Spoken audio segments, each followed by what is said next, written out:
28 জুলাই বিজেপির স্পোক্সপারসন সম্বিত পাত্র একটি সাংবাদিক সম্মেলন করেন এবং সেখানে তিনি বর্তমানে কেরালা রাজ্যে কোভিড নিয়ে তৈরি হওয়া ভয়ানক পরিস্থিতি তুলে ধরেন। विगत 4 हफ्तों में जो केस लोड कोरोना का है केरल में वो लगातार बढ़ते जा रहा है। आप सोचिए एक दिन में 22,000 केस आए हैं केरल में कोरोना के। कहीं ना कहीं कुछ गलती केरल सरकार से हुई है, जिसका नतीजा यह हुआ है कि आज पूरे हिंदुस्तान का सर्वाधिक केस केरल से निकल रहा है।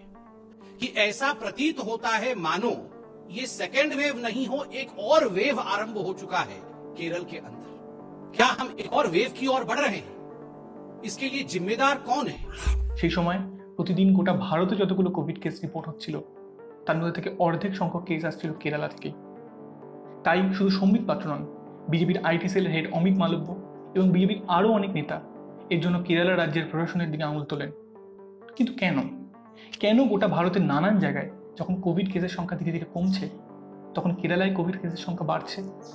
তাহলে আমরা ফার্স্ট ওয়েভের সময় যে কেরালা মডেল এবং তার সাফল্যের গল্প শুনলাম সেগুলো কি সবটাই মিথ্যে? এবং কেরালায় যেভাবে কেস বাড়ছে তাহলে কি এরপর ভারতে থার্ড ওয়েভ কেরালা থেকেই আসবে? এই সমস্ত প্রশ্নের উত্তরে আমরা জেনে নেব আজকের ভিডিওতে। নমস্কার, আমি শান্তনু আর চ্যানেলটা দি পিগমেন্টস। उनको सम्मान मिले इसलिए भारत की दोनों আমরা সবাই জানি মে মাসে ভারতে কোভিডের সেকেন্ড ওয়েভের পিক এসেছিল এবং তারপর ধীরে ধীরে ভারতে কেসের সংখ্যা কমতে থাকে। কেরালায়ও ঠিক তাই হয়। কিন্তু জুন মাসে শেষে গিয়ে দেখা যায় কেরালায় কেসের সংখ্যা আর কমছে না। জুলাই মাসের মাঝামাঝিতে কেরালায় কেসের সংখ্যা ফের বাড়তে থাকে। 29 জুলাই যেখানে গোটা ভারতে 43,509টি কেস এসেছিল সেখানে কেরালায় কেস এসেছিল 22,056টি, অর্থাৎ অর্ধেকেরও বেশি। এবং এখনো পরিস্থিতিটা মোটামুটি সেই রকম। তাহলে কি লকডাউন সামলাতে কেরালা মডেল ফেল করল? ব্যাপারটা ঠিক ততটা সহজ নয়।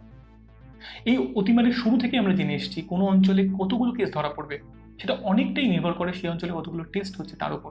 যদি আপনি টেস্ট বেশি করেন তাহলে বেশি কেস ধরা পড়বে, যদি কম করেন তাহলে ঠিক উল্টোটা হবে। সেকেন্ড ওয়েভের পর থেকে যেখানে অনেক রাজ্যই নিজের টেস্টের সংখ্যা ধীরে ধীরে কমিয়ে আনছিল, কেরালা কিন্তু সেখান থেকে অনেক বেশি টেস্ট করেছে। একটা উদাহরণ দিই, ধরুন আমাদের রাজ্য পশ্চিমবঙ্গ, যার জনসংখ্যা কেরালার জনসংখ্যার 3 গুণ। সেই পশ্চিমবঙ্গ জুলাই মাসের শেষের দিকে প্রতিদিন 50,000টি টেস্ট করছিল, আর কেরালা যার জনসংখ্যা পশ্চিমবঙ্গে 3 ভাগের 1 ভাগ সে টেস্ট করছিল 2 লক্ষ প্রতিদিন। এবং শুধু এখনকার কথা বলে নয়, এই অতিমারির শুরু থেকেই কেরালা অনেকের থেকে অনেক রাজ্যের থেকে অনেক বেশি টেস্ট করছে। গোটা ভারতে গড়ে প্রতি 1 লক্ষ লোক পিছু 33,174টি কোভিড টেস্ট হয়েছে এখনো। সেখানে কেরালায় প্রতি 1 লক্ষ লোক পিছু টেস্ট হয়েছে 76,110টি, অর্থাৎ ভারতের গড়ের থেকে দ্বিগুণেরও বেশি। বিভিন্ন রাজ্য যেমন ধরুন উত্তরপ্রদেশে এর থেকে টেস্টের সংখ্যা অনেক অনেক কম। স্বভাবতই কেরালায় যে বেশি সংখ্যক কেস আসবে তাতে তো অবাক হওয়ার কিছু নেই। কিন্তু কেরালা তো শুরু থেকেই অনেক বেশি সংখ্যক টেস্ট করছিল, তাহলে হঠাৎ জুলাইয়ের মাঝামাঝিতে এসে কেরালায় কেসের সংখ্যা বেড়ে যাওয়ার কারণটা কি? বিভিন্ন বিশেষজ্ঞ, বিশেষ করে ভ্রমর মুখার্জি, যিনি আমেরিকার মিশিগান ইউনিভার্সিটিতে একজন প্রফেসর এবং কোভিড মহামারীকে খুব ক্লোজলি স্টাডি করছেন, তার মতে কেরালায় সেকেন্ড ওয়েভ এসছেই অনেক দেরি করে। ভারতবর্ষে মূলত যে প্রজাতির কোভিড ভাইরাসের জন্য সেকেন্ড ওয়েভ হয়েছিল, যেটাকে ডেল্টা ভ্যারিয়েন্ট বলা হয়, সেটা কেরালায় পৌঁছেছে অনেক দেরি করে। ফলে স্বভাবতই যেখানে দেরি করে সেকেন্ড ওয়েভ শুরু হয়েছে, যেখানে দেরি করে ডেল্টা ভ্যারিয়েন্ট পৌঁছেছে, সেখানে সেকেন্ড ওয়েভের প্রভাবও থাকবে অনেক বেশি দিন অবধি। কিন্তু এই দুটো কারণ আসলে গৌণ কারণ। কেরালায় কোভিডের কেসের সংখ্যা বৃদ্ধি পাওয়ার আসল কারণ উঠে এসছে ICMR এর করা সিরো সার্ভে থেকে। ICMR অর্থাৎ Indian council of medical research, যার নাম আপনারা এই মহামারীর সময় অনেকবারই শুনেছেন। এই ICMR একটা সার্ভে কন্ডাক্ট করে। তারা কোনো একটি নির্দিষ্ট অঞ্চলে কিছু র্যান্ডম ব্যক্তিকে সিলেক্ট করে, তারপর পরীক্ষা করে দেখে তাদের মধ্যে কতজন ব্যক্তির দেহে কোভিডের অ্যান্টিবডি প্রেজেন্ট আছে। যাদের দেহে কোভিডের অ্যান্টিবডি আছে তারা কোনো না কোনো সময় কোনো না কোনোভাবে কোভিড দ্বারা আক্রান্ত হয়েছেন। এবার ব্যাপারটা বুঝে দেখুন, যে অঞ্চলে যত বেশি সংখ্যক মানুষের দেহে কোভিডের অ্যান্টিবডি থাকবে সে অঞ্চলে নতুন করে কোভিড হওয়ার সম্ভাবনা কিন্তু অনেক কম। উল্টো দিকে যে অঞ্চলে অনেক কম সংখ্যক মানুষের দেহে কোভিডের অ্যান্টিবডি থাকবে সেক্ষেত্রে হয় ব্যাপারটা ঠিক উল্টো। ICMR এর সার্ভেতে উঠে এসছে ভারতবর্ষে 68% মানুষের দেহে কোভিডের অ্যান্টিবডি আছে। অর্থাৎ ভারতবর্ষে 100 জনের মধ্যে 68 জন মানুষ কোনো না কোনো সময় কোনো না কোনোভাবে কোভিড দ্বারা আক্রান্ত হয়েছেন।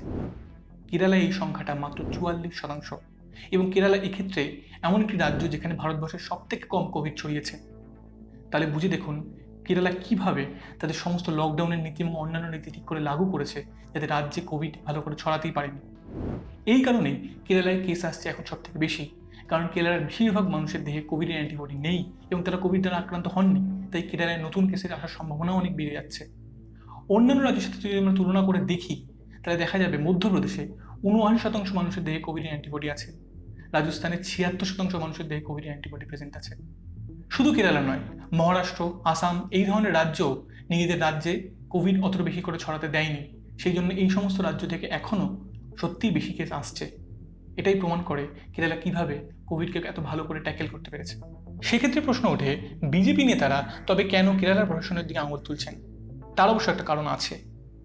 তারা বলছেন যে বকরি ঈদের সময় কেরালা প্রশাসন লকডাউনকে খানিকটা শিথিল করেছিল এবং সেই কারণেই কেরালা থেকে এত বেশি সংখ্যক কেস আসছে। এই যুক্তিটা খানিকটা ঠিকও বটে। এই কারণে সুপ্রিম কোর্ট কেরালা প্রশাসনকে বেশ ভালো রকম ভর্ৎসনা করেছিল। এই প্রসঙ্গে বলতে গিয়ে প্রখ্যাত জার্নালিস্ট শেখর গুপ্তা বলেন যে আপনি সেকুলার না হতে পারি, এই ভাইরাসটা কিন্তু চূড়ান্তভাবে সেকুলার।